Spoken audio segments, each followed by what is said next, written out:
నాలో పాపం ఉన్నదని నిరూపించగలవాడు ఎవరైనా ఉన్నాడా అని ఓపెన్ ఛాలెంజ్ చేశాడు నా ప్రభు అయిన యేసుక్రీస్తు ప్రభు. ఆయనలో పాపం లేదు, ఆయన పరిశుద్ధుడు, ఆయన పుట్టుక పరిశుద్ధమైన పుట్టుక, ఆయన జీవితమే పరిశుద్ధత, ఆయన పాపులను క్షమించుటకు అర్హుడైన దేవుడు ఆయన.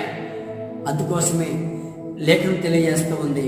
లేవియకాండం 19:2 రాయబడిన మాట, నేను పరిశుద్ధులై ఉన్న ప్రకారంగా మీరును పరిశుద్ధులై ఉండాలి, మీరు పరిశుద్ధులై ఉండవలనని మీ దేవుడైన యెహోవానగు నేను పరిశుద్ధులై ఉన్నాను. నా ప్రభు అంటున్నాడు.